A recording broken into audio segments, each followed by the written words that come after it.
Celui qu'on appelait le poète président a défendu une vision particulière du socialisme, le socialisme à l'africaine. Nous avons l'habitude de dire au Sénégal et en Afrique en général que le socialisme n'est plus une question nationale, que c'est une question internationale. Né dans un petit village sénégalais, Léopold Sédar Senghor est un élève brillant, envoyé faire ses études à Paris à la fin des années 20. Et c'est pendant ses années d'étudiant qu'il devient militant socialiste et trouve l'inspiration dans les textes de Proudhon, Fourier et Marx. Des textes fondateurs, mais qui doivent, selon Senghor, être soumis par les Africains à leur propre relecture. Pour lui, il y a une voie africaine du socialisme qui doit s'inspirer des spiritualités noires. Il renie l'athéisme marxiste. Il y a un fond animiste.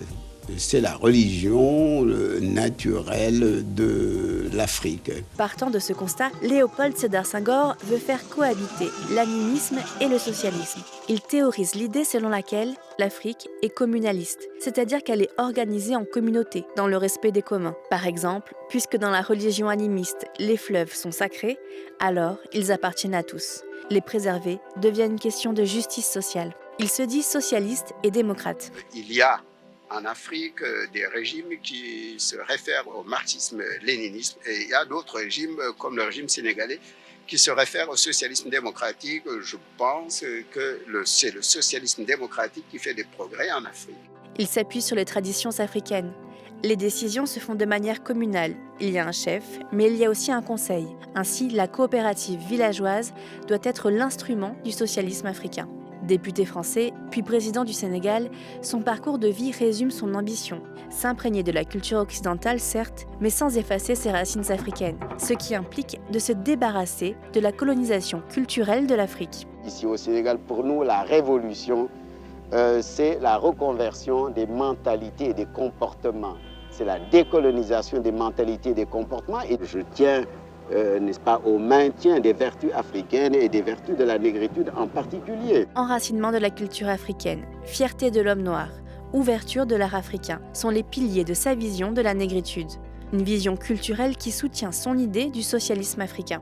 Qu'est-ce que c'est que le socialisme? C'est d'abord le développement du don de poésie, du don de créativité, et Marx le disait.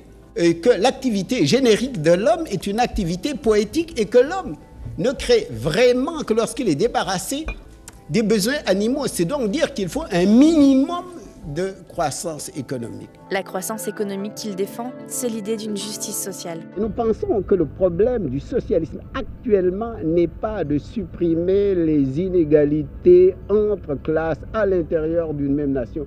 Le problème du socialisme est de supprimer les inégalités qui existent entre les nations prolétaires, les nations nanties et les nations sous-développées. Comme sa vision d'une culture ouverte sur les autres, il se présente comme héros du panafricanisme et prône l'universalisme de Marx. Mais on lui reproche ses liens très étroits avec la France et le monde occidental et ses dérives autoritaires. Il fait enfermer des opposants. En 1968, la rébellion des étudiants de Dakar est matée grâce à l'armée française.